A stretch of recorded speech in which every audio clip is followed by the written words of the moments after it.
It's great to be here with you, Christine. Thank you. Obviously, you've got a very big job this week as directing all of the sports marketing that's happening here.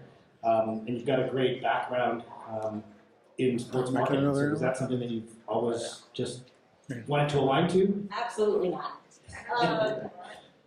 I was a political science major in college, and honestly thought I was going to be a congresswoman someday. No, I'm not saying it's not going to happen, but loved politics, loved campaigns, and for the first, call it, 7, 8, 9 years of post-college, moved all over the country and worked on campaigns and loved it. And then I was like, I don't really want to move all over the place anymore, so time to settle down. And I went through, at the ripe age of 28, what I called my mid-year career crisis. And was like, okay, well, I don't want to do this anymore, but what am I going to do? So literally, thank you, Google. I was like, there's a field out there called sports marketing. Let's investigate this. Double click, and literally discovered this whole world out there, right? I grew up outside of Philly. Go Birds. Last year was your year. Yeah. Almost. Let's not go there, please. Grew up outside of Philly, big sports family, loved it. And I was like, I want to work in sports. That's what I want to do. And had no idea how to do that other than go in and cold call people to get in to buy season tickets. And I was like, I don't think that's what I want to do.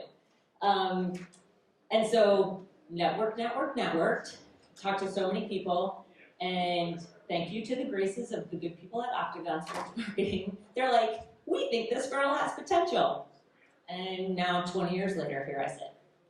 20 years later, first Super Bowl in Vegas. So we'll keep the discussion going around another one of the official NFL partners. It is truly sort of astonishing, right? This is not slapping a logo, right? Yeah. And so this kind of, let's not even call it an activation, right? You're basically building out what a city might do, to serve its population. You're doing that on a regular basis, not just for the Super Bowl. So when did this type of marketing activation become a part of a product strategy? Because obviously not many brands have the capability to do that, but in this case now, it's the only way you do it. Yeah, I wouldn't say the only way that we do it. One of the varying ways that we do it. As soon as the NFL announces where a Super Bowl is going to be, we send network engineers out and they start scoping the landscape to see what it is that needs to be done to make sure that by the time game day comes 3 years from now, that our network is set and ready to go. In the last 3 years since Las Vegas was named as the host city this year, we have more than tripled the network capacity in Las Vegas. And as I said before, right, that's all sticking around. Evidently someone measured this, but we have laid 547 miles of fiber within Las Vegas that will cover 52 million square feet. I knew I was going to 52 million square feet? Thank you. That's bingo.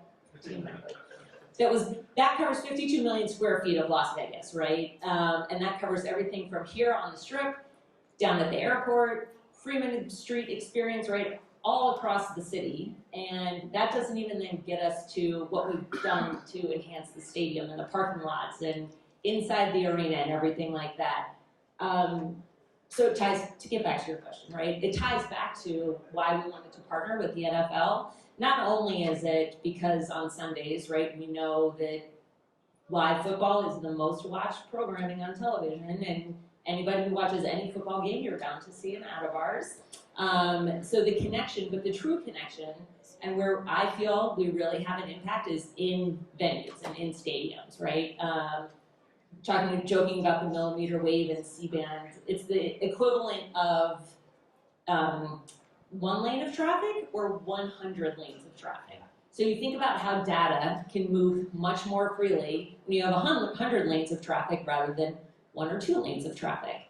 And so this is an amazing mechanism for us to storytell and to show people and fans what we're capable of delivering in a true and authentic manner, right? You can, in many of our team partner and venues, we have express shops where you tap your credit card, 24 seconds later, you're out with 2 beers and 2 waters and a bag of chips. Guess what? You just got back to your seat a heck of a lot faster than if you went to the top of the steps, waited in line for 4 minutes, got your beers, went back to your seats, right? You missed a touchdown. Yeah, I think it's, people take it for granted a little bit. Yeah. Obviously, stadiums have tried Wi-Fi, but that doesn't work, No. right? And if you've been to an event of any size, I mean, my son's high school games has like 2,000 people. There's obviously no 5G towers, and you can't use anything. Like, everyone's phone is a brick. And isn't And it it's a the high most school, frustrating right? thing? So without You this, just send a text. Yeah. it would be fan friction, as they call it, right? Yes. In every aspect of it. Yeah, exactly. So I think that's what's so great about it, right? When you think about it, we have an invisible product. We don't make a phone. We don't, make a hotspot, but all of that runs on the network that we've developed and built. So that's why this is, again, such a great storytelling platform for us. So how do you connect the dots then? Like, what's the narrative, and how do the partners help you tell the story? Well, I would say in addition to the NFL, right, Live Nation is our second biggest partner. So we look at sponsorships and partnerships where you've got massive numbers of people who are coming together to enjoy a life experience. So that's a big driver of who we have traditionally partnered with and looked to be able to tell our story with. There's a lot of opportunity there, I think, for us to continue to tell that story on a deeper level, on the next level. But ultimately, it's just getting the fans aware of kind of the differentiation of what we bring to the table. And how is that different from partner to partner? Or is the end story kind of similar? It's the fan, concert goer, their experience, they're connecting to the world, they're able to buy things, and Absolutely. your partners need to help their customers understand that you're making that happen. Exactly. So everything. Where's my Jason? Jason. Oh, he left. My Rams partner, he was here. So was my Chargers partner, and they both left on me. Thanks, guys. Talk about that at renewal time. I'll get it. No. Next part. Truly, every fan, right? What we're trying to do is we want to be authentic to a local fan, right? So I was joking earlier when I was like, "Go Birds!" Right? When we post social content with the Eagles, we want to be relevant with the Eagles. When we post content with the Rams, we want to have their look and feel, right? So it's, again, we're not just trying to slap our Verizon logo on next to the NFL shield and calling it a day. No, we don't need to do that. We've been around a long time. Everybody knows who Verizon is. You know who our competitors are. It's taking it to the next level. And again, I'll go back to, I said this word a lot, authentically telling the story with fans and tying it to that passion that fans have for their teams. So you mentioned lots of team partners and NFL. How do those go hand in hand? Is the NFL partnership very focused on Super Bowl, and then the teams handle the rest of the season? It's two different approaches, right? The NFL league deal gives us coverage across tentpole events, like this weekend, like the draft, like those elements, right? The Pro Bowl last weekend, sponsored by Verizon. So the league deal gets us access to major tentpole events that we're able to leverage, right? And much like I'm doing here, and through that sizzle video, talking about the network message, right? And for B2B reasons. The teams then help us localize it and really bring it home, almost like, we almost go from B2B, I would say, with the league to almost like a B2C, even though we're not entirely, but mostly driven as B2C. So how many stadiums now get this? Every single one Every in the stadium? NFL. Wow. Every single NFL stadium. That was an accomplishment we had this year. My engineers. Are there any situations where there's a different logo on the front of the stadium? We are partners with 21 NFL So they're teams. bound to be. There is a particular team in Dallas that we are not a partner with, nor are we big fans of. I shouldn't have gone. Okay. Dallas sucks. Given this That was personal commentary. given the level of investment, right, in dollars and product, let's say, does this allow you to have like a portfolio that you can expand, or is that like a really rigorous process and you need engineers to help you cut a sponsorship deal? The good news is that specifically for NFL, right, as I just mentioned, we have 5G in every single NFL stadium, all 30 NFL venues across the country, right? With our NBA and NHL deals, that's a little different. We don't have as extensive of 5G enabled at as many NBA or NHL arenas. So our deals with those teams are a little bit much more focused, right, and much more targeted. We've recently re-examined kind of our marketing approach and have shifted back to 6 regional markets. So now we have to take into consideration, okay, what's the balance of NFL teams versus NHL versus NBA versus what we have access to with Live Nation now across these 6 different regions, which was not something we, prior to July of last year, ever had to really consider. We took a much more of a broad national approach, and now we have to think about it a little differently. So that's definitely a big piece that's weighing into kind of the path forward of our partnerships. Right, so there is, in essence, the portfolio is managed very differently now. Very. Right? Based on the type of venue it's going to be, is obviously seems to be a driver. Big driver, right, absolutely. One of the things that I guess everyone will see tomorrow, we're releasing our NFL season recap report. So the pre-Super Bowl, how did all the brands do and stuff, and so Verizon was in the top 5 in terms of NFL exposure value. I mean, it's hard to compete with Nike because every uniform has it on the whole game, and Gatorade number 2 because everyone's got the orange bucket, right? So We'll take, would you say, that's number pretty 3, exciting. 4, 5? I'll take 5. Budweiser, right? Beers I like are there that. too. So I'll take 5. you're in good company without all that as much sort of in your face exposure. So a lot to be said for being able to accomplish. And I think so that speaks to going back to our NFL league deal. One of the assets that has been negotiated into our league deal is we have live content correspondence. So at every game game throughout the season, every single game, there are sideline reporters who are capturing on their phone catches as they happen, runs as they're, into the end zone. Literally live capturing the big moments of the game, posting those in real time, Wow. and we get tagged with those then. So interestingly enough, some of the data that we were looking at in prep for this. I see you here now. Okay, segue. The Kansas City Chiefs, not a team that we sponsor or partner with, right? That's old Sprint Country, now T-Mobile. So that is not a deal a team that we have a deal with. But one of the posts that we looked at was one of the live content correspondents posted at the Chiefs Stadium, and it is one of the highest performing posts this season. Thank you, Taylor Swift.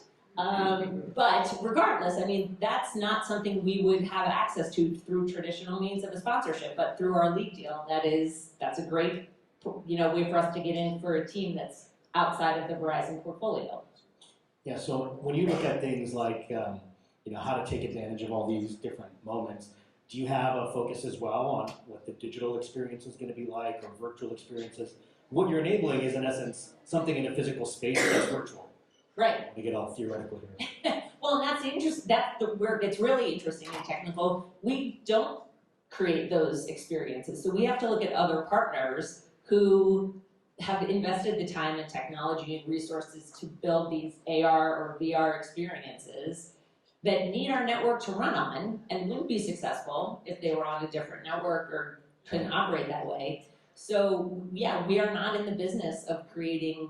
You're powering them. We're powering them. So we have to partner with those teams, and it's something we've done with the Washington Commanders this season, with the Miami Dolphins this past season. So yeah, it's an interesting dynamic. All right, so back to the Super Bowl. Obviously, the 5G we've seen and talked about a lot, but there's a lot of other things happening on the ground this week. So what are some of those things? Yeah, so we're bringing to life a season-long activation or partnership that we've had with Uninterrupted. So each week this season, starting around week 6, every single NFL team, again, thanks to the league deal that we have, every single NFL team curated a playlist for us, and in partnership with Apple Music, we posted those playlists and dropped them once per week. And it was a chance for us to give kind of a live, I won't call it a live look-in, but a look into what teams are listening to in their locker rooms to get hyped pregame and everything like that. So That was a playlist. I don't know what happened. I was like, oh, amazing segue. I heard a beat. So it's really cool. This week we're bringing that to life over at what we're calling Verizon Live. It's at Jimmy Kimmel's Comedy Club. We've totally transformed the space. During the day, it's open for anyone to come in, so I encourage you to come by and check it out. And we'll be bringing to life on Saturday, bringing in some of the players who contributed to the playlist, some of the artists who are featured on that playlist. And so it's a great, when you think about things that you love, right, football and music, I mean, there's plenty of other things. I love food and, all the other great things, but those are two really strong passion points that people have, and we were able to bring them together through this great partnership. So that's kind of like our daytime focus, and then in the evenings we've got some really cool partnerships like that we're doing with Netflix and Paramount Plus. These are streaming partners of ours that when you're sitting at LAS on Monday morning getting ready to fly back, I'll be exhausted and asleep. So I won't be doing this person, but maybe some of you will. Like streaming at your favorite program that you're binge watching, right? So again, these are all things that you can do. So it shows the power of the partnership that we have with some of these content partners. So lots of those partnerships are marketing partnerships, right? Where there's usually a benefit to the Verizon customer, right, with those platforms. So everyone's here, everyone's partnering. This way you get 7 events in 4 days and no sleep. It's okay. It's all worth it. Fantastic. Let's see what else we do. KPIs, another favorite topic. Who doesn't love KPIs? So people not being mad about not being able to connect to the internet is not something that's easily measurable. No, it is not. So what are some of the things that you would say help you decide that these things are truly worth all the effort? I would say a lot of what we're doing now, when we look at what our KPIs are going into the season, right? It's this year with the programmatic work we did with Uninterrupted, right? It's how are we now taking the story that we've built, and hopefully that fans are all familiar with, and kind of taking it to that next level, to again, take it another level deeper. It's tricky because there's, as the gentleman before from Sleep Number was saying, right? You can't track, Patrick, thank you, you can't track like, oh, I'm aware of Sleep Number, but what's the percentage of people who know Sleep Number and then go into a store to buy a Sleep Number, right? What's that drop off? Well, we can't really calculate the percentage of people who are frustrated that something doesn't go through.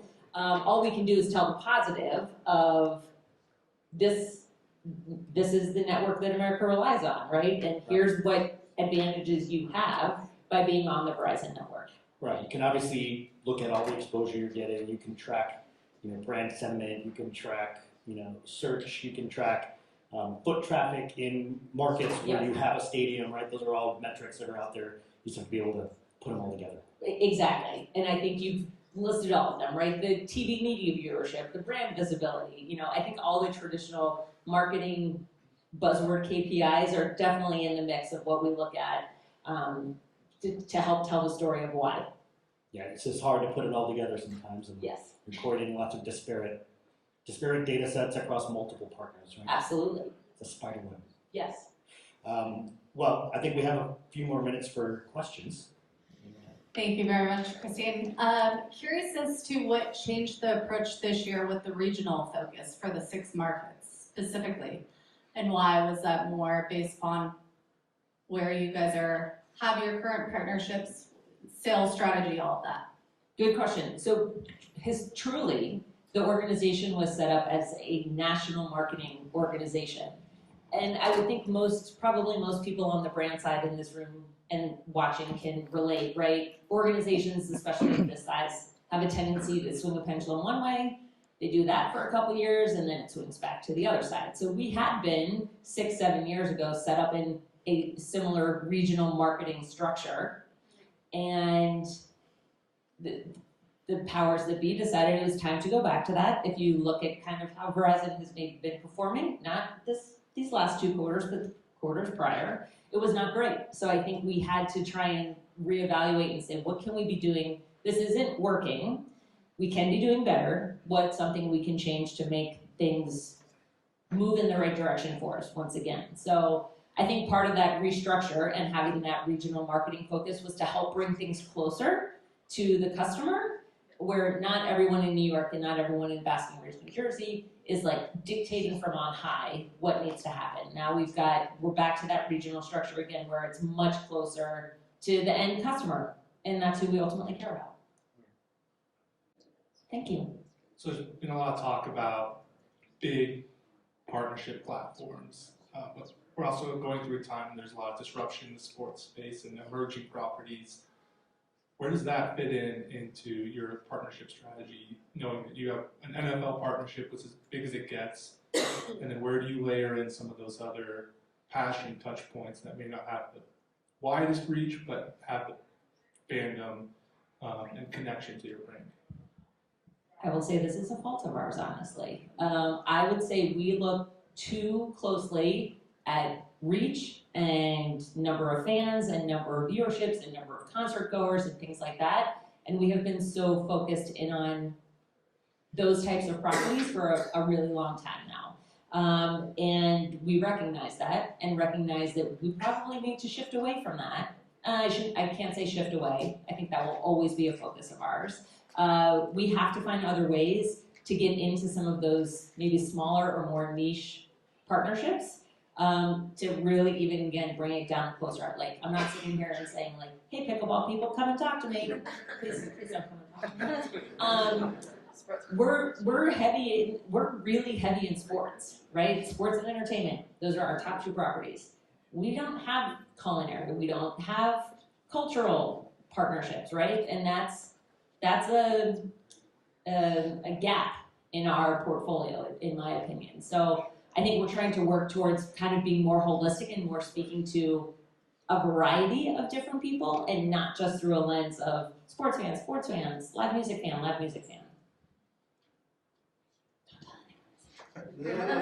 Lots of emerging sports people are lurking around. I know they are. We can introduce you. A lot of them are our customers. Well, fantastic. Thank you, Christine. Thank you. Thanks for Wonderful. having me. Thank you so much.